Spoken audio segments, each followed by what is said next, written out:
Hi everybody, it's Alyce-Kay for probably the second to the last video making our Abraham journal. As you can see, this has gotten to be quite a fat little book here.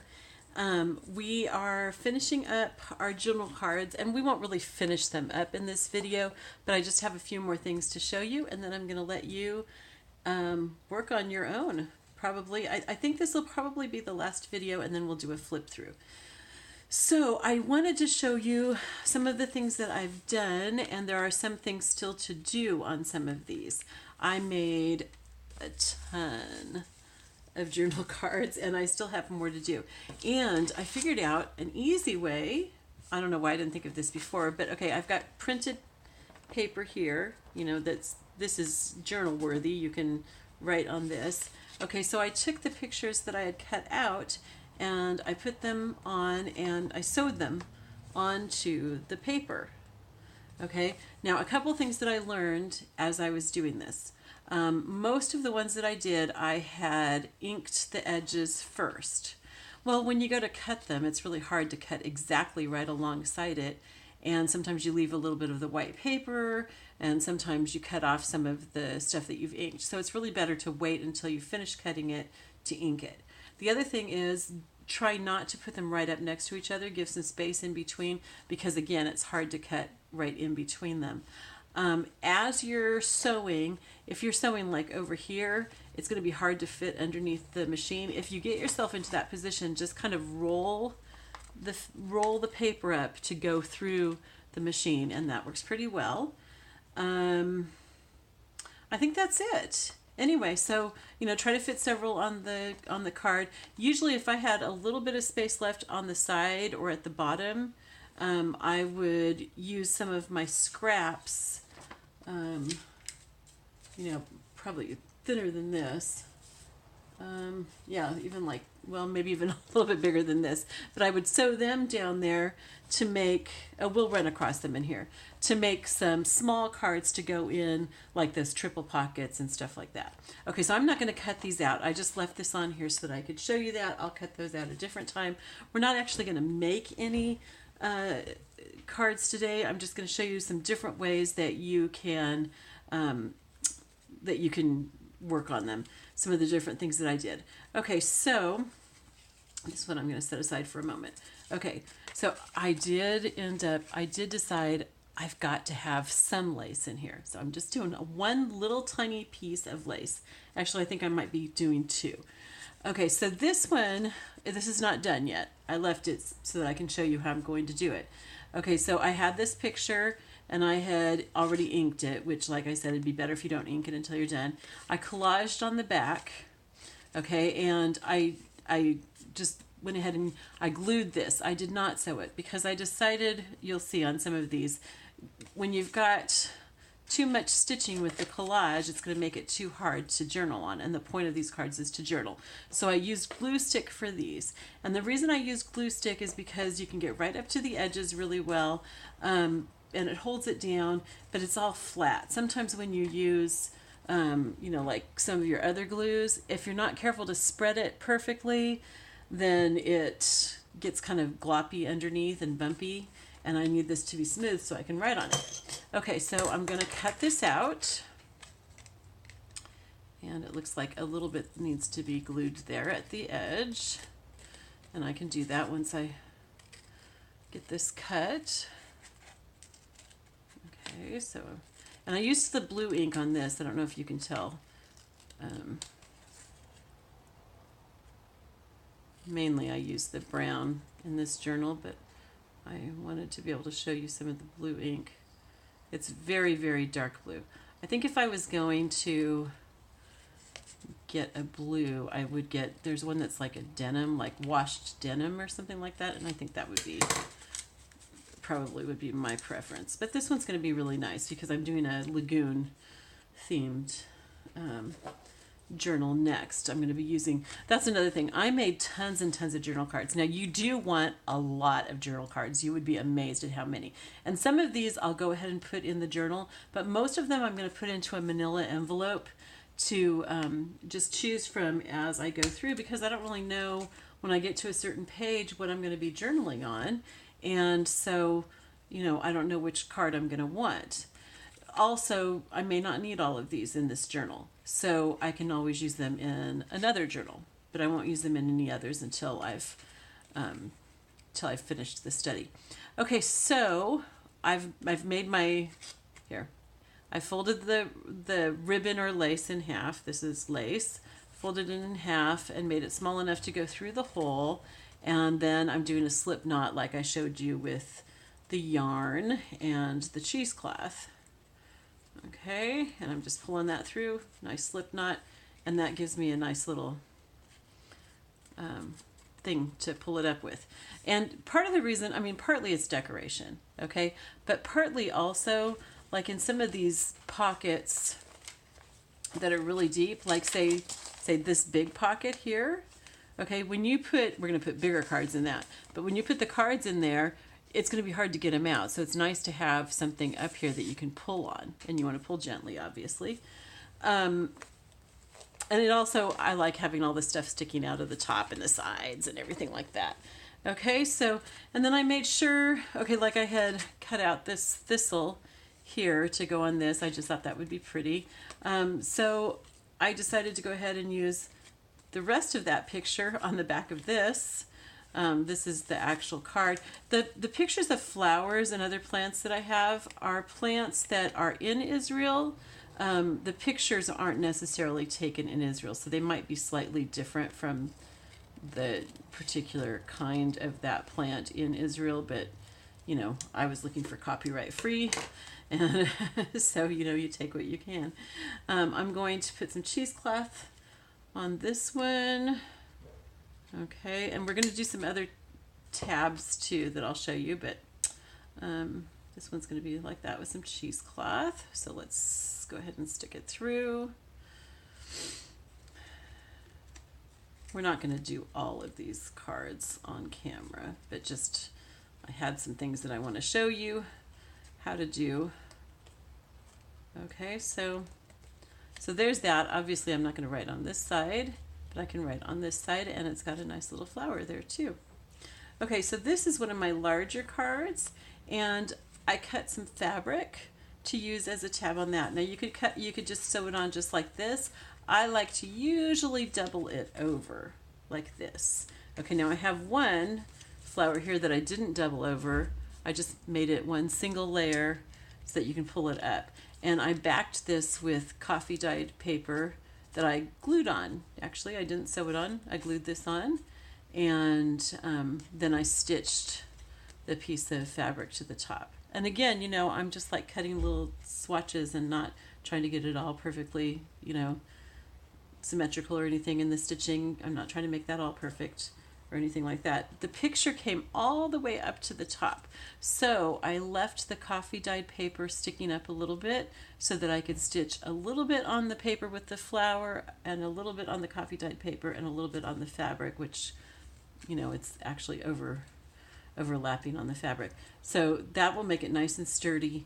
I stitch across 2 times when I do pull tabs, because I figure if they're going to be pulled, then they need a little bit more strength. Okay, so this one, look at this. I really like the olive trees, I guess, because I did 2 of them. Okay, this one I've got a ribbon for, so let's go ahead and put the ribbon through, because that's really easy. I think I might change this out to a brown ribbon afterwards, but I just figured that green would be easier for you to see. So again, I'm doing the slip knot. I'm just showing you some different things that you can use for your tags. Okay, so that's, and like I said, I'll probably change that to a brown. Okay, so this one, I'm going to use this fabric again, and I'm going to fold it in half and put it on there and sew it on. And I really, really do not try to get it all looking perfect. I don't like things to look perfect. If you like things to look perfect, then that's absolutely fine. You are welcome to make yours look perfect. Okay, but I like mine to look sort of haphazard, and I don't know, it's hard to explain.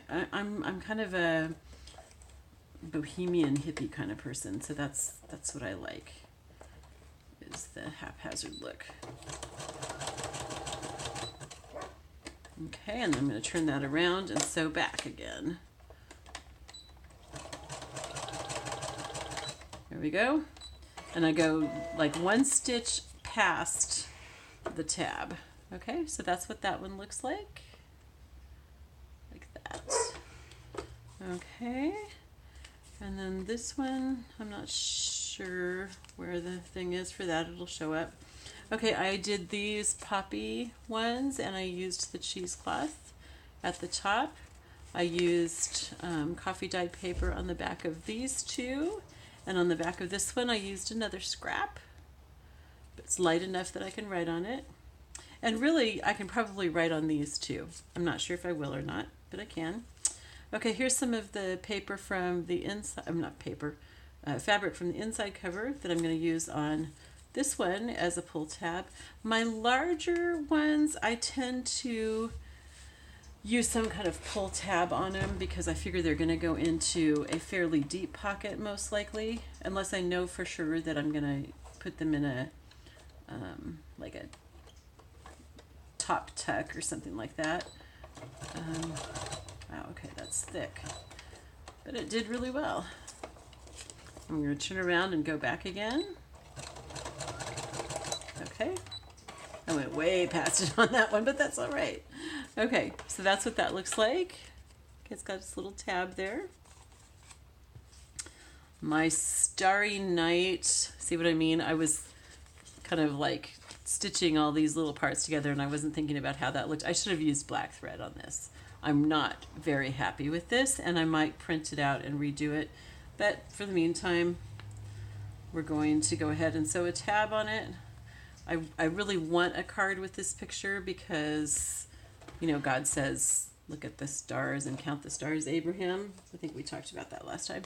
So I really want to have that one, but I might make it on a new picture because I'm really not happy with that. But just to show you how it's done, I guess it is fine. There we go. Okay. And then here's one that I did with lace as a pull tab. Okay, and I used coffee dye paper behind it. Okay, and this one I used burlap as a pull tab. Okay, and you can see it's sideways, but I'm going to stick it in one of those big huge pockets. So it's got coffee dyed paper on the back. And then, oh, this is a sheep. I'm not sure what I had this one for. I had it for a reason. Oh, I know. I wanted to put it through. Let me see if I can find one that would be good for that. This? Yeah, I think so. Okay, so here's another thing that you can do with the burlap. You know, it's the same as with your ribbons and everything. It's just a little bit harder with the burlap. And this piece, it doesn't like to go through the thread. This piece might be too big for me, too wide, but we'll try. That's the hard thing with burlap because you can't cut it real thin or you'll just have a couple threads. You won't have actually any of your burlap, but we'll see if we can make it work. I don't know. I don't want to tear it. So my husband got me some cardstock today. Okay, so I'm just going to take one through and I'm just going to tie it at the top, and that's another thing you can do. I really prefer the slip knot, but you can just tie it if you just want to. Two layers through there was just going to be too much. Okay, the burlap's all falling apart as I'm doing it, which is fine. It looks kind of cool. Looks well loved, right? Okay, and you can tie any of those things in a knot too. You can tie the you know, fabric or lace or cheesecloth in a knot rather than doing a slip knot. That's totally fine. Okay, so these are just some other ones that I've got. I'm not going to sit here and do them in front of you and keep you here, but I would put probably blue ink around this one first, and then I'll put something through to tie it. I do want to show you, there were some that I made specifically for side pockets. Here's one, really small. Okay, and so I want to show you, here's a bunch. And I just want to show you really quickly how those will work. You probably want to have some kind of a ribbon or cheesecloth or something on that, on those ones too, because it'll just make it easier to pull out. So let's go ahead and do a hole.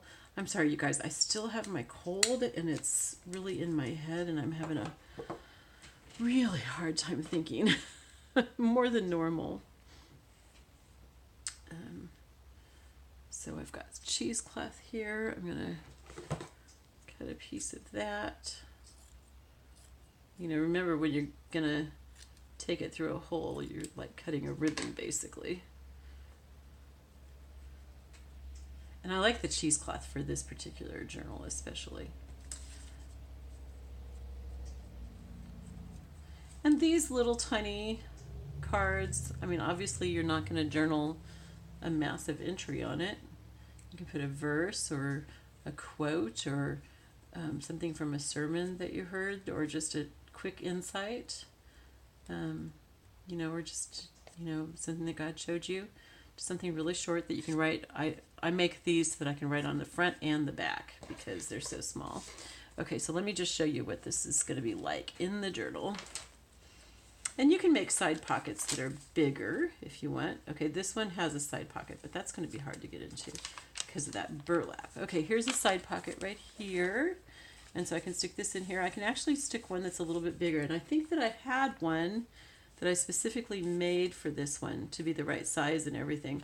But we'll just use this for now. So that's how that would work. And it's going to stick out like this from the side, which is really cool. On other journals, I'll have, you know, usually like lace there instead of cheesecloth, and I'll hang a bead from it or something because it'll just be pretty.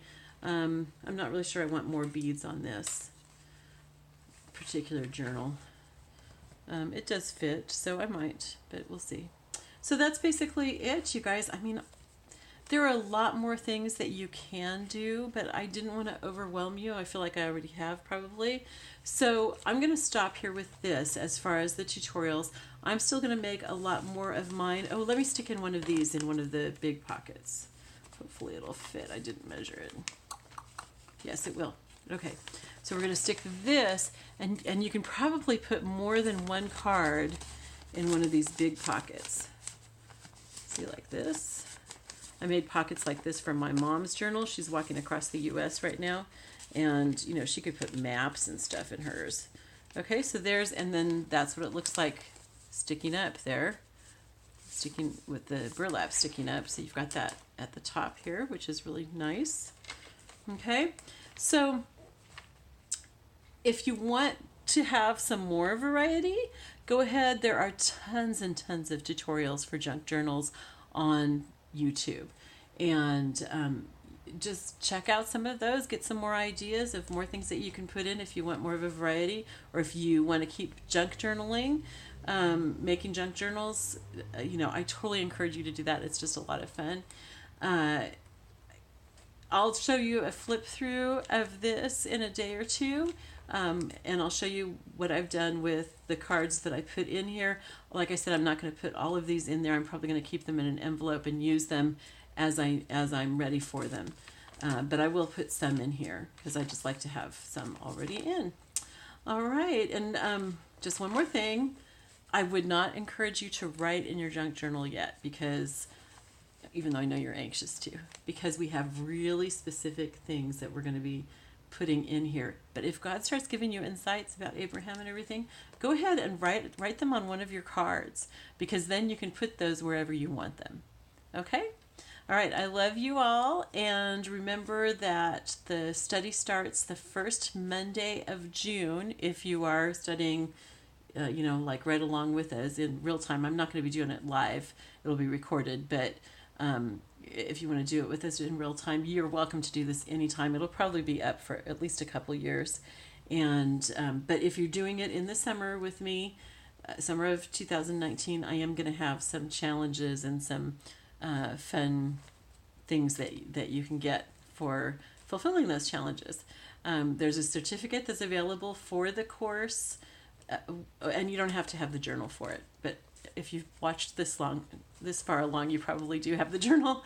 But there's a certificate that you can earn from doing the course, and it's going to be in 3 levels. So you can do beginner, you can do intermediate, you could do advanced work, and you can do a combination of the three if you want. So, and all of them will qualify for the certificate. Okay, if you have any questions, let me know. I love you all. I'm going to rest my voice. Bye-bye.